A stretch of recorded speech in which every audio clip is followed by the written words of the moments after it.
안녕하세요. 치슬생입니다. 지금 이 이야기를 듣고 계신 여러분, 오늘 하루 얼마나 걸으셨습니까? 건강을 위해 매일 만보를 걷고 계신가요? 충격적인 사실을 먼저 말씀드려야겠습니다.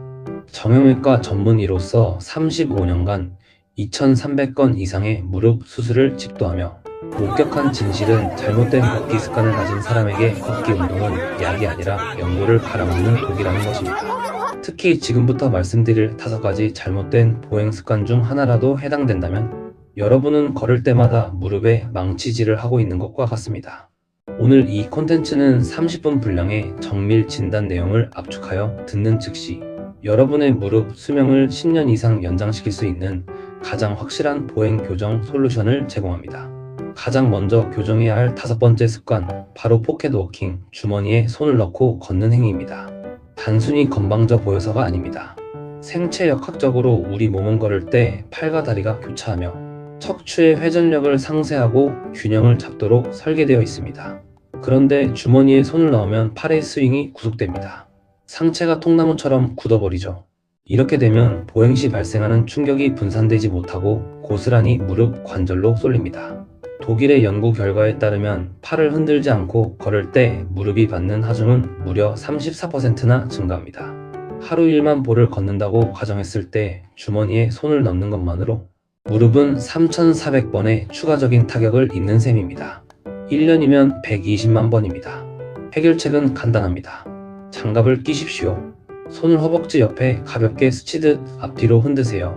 이것만으로도 무릎 하중을 30% 이상 즉시 줄일 수 있습니다. 4번째, 스마트폰 좀비 혹은 땅 보고 걷기입니다. 낙상이 두려워 혹은 스마트폰을 보느라 고개를 푹 숙이고 걷고 계시진 않습니까? 사람의 머리 무게는 약 5kg입니다. 볼링공 하나 무게죠.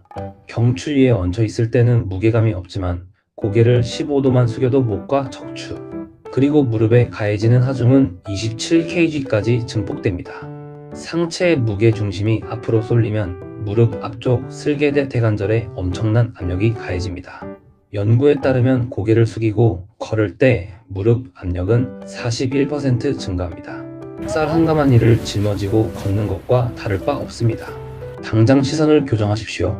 발밑이 아니라 전방 10m, 대략 버스 한 대 길이 앞에 바닥을 응시하십시오.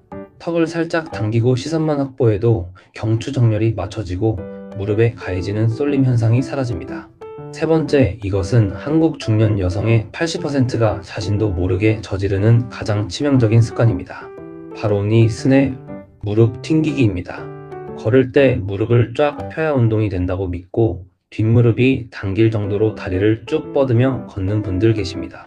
이때 무릎에서는 탁 하는 뼈 부딪히는 소리가 납니다. 무릎을 완전히 펴는 과신전 상태가 되면 허벅지 근육이 일을 하지 않고 오로지 관절과 인대의 힘으로만 체중을 버티게 됩니다. 근육이 받아야 할 충격을 뼈가 대신 받는 꼴이죠. 이 습관은 연골 마모 속도를 3배 빠르게 만듭니다. 30년 쓸 무릎을 10년 만에 닳게 만드는 지름길입니다. 해결책은 95%의 법칙입니다. 무릎을 다 펴지 마세요. 아주 미세하게 구부러진 상태에 약 5%의 여유를 남겨두고 걸으십시오. 허벅지 근육에 텐션이 느껴져야 진짜 운동입니다. 뼈가 아닌 근육으로 걸으셔야 합니다. 2번째, 힐 스트라이크 뒤꿈치 찍기입니다. 집안에서 걸을 때 쿵쿵 소리가 나 층간소음 항의를 받은 적이 있다면 밖에서도 당신의 무릎은 비명을 지르고 있을 겁니다. 뒤꿈치로 지면을 강하게 내리찍는 보행은 바닥의 반발력을 무릎으로 다이렉트로 전달합니다. 조용히 걸을 때보다 무릎 충격이 5배, 470% 폭증합니다. 아스팔트 위라면 그 충격은 더 큽니다. 신발 뒤꿈치 바깥쪽이 유난히 빨리 닿는다면 이 습관을 의심해야 합니다. 해법은 닌자 보행입니다. 닌자처럼 소리 없이 발바닥 전체가 부드럽게 굴러가듯 착지하십시오. 뒤꿈치, 발바닥, 발가락 순으로 도장을 찍듯 부드럽게 롤링해야 충격이 흡수됩니다. 소리가 나지 않으면 무릎도 아프지 않습니다. 마지막 1번째, 운동 좀 한다는 남성분들이 가장 많이 범하는 실수 파워워킹의 배신입니다. 보폭을 넓게 하고 성큼성큼 걷는 것이 남자의 활력이라고 착각하지 마십시오. 과도한 보폭은 착지하는 발이 몸의 무게중심보다 훨씬 앞쪽에 떨어지게 만듭니다. 이때 지면과 발 사이에 전단력, 즉 브레이크가 걸립니다. 가속하려는 몸과 멈추려는 발이 충돌하며 그 사이에 무릎, 연골이 맷돌처럼 갈려나갑니다. 하버드 대학 연구에 따르면 보폭을 넓힐 때 무릎이 받는 전달력은 3배 이상 증가합니다. 수술대에 오르는 환자 중 다수가 파워워킹 예찬론자였습니다. 이제 스타일을 바꾸세요. 보폭은 지금보다 발 크기 하나만큼 줄이십시오. 대신 케이던스, 즉 발을 구르는 횟수를 늘리십시오. 종종 걸음으로 빠르게 걷는 것, 이것이 유산소 효과는 유지하면서 무릎을 살리는 유일한 길입니다. 정리하겠습니다. 장갑을 끼고 팔을 흔들며 시선은 10M 전방을 주시하고 무릎은 5% 구부린 채 닌자처럼 조용히 종종 걸음으로 빠르게 걸으십시오. 이 5가지 원칙을 오늘 당장 적용하는 것만으로 여러분은 300만원짜리 인공관절 수술비를 아끼는 것은 물론 10년 뒤 휠체어가 아닌 2다리로 여행을 다니는 삶을 선택하게 될 것입니다. 걷는 방식 지금 바꾸지 않으면 당신의 무릎은 내일 사라집니다.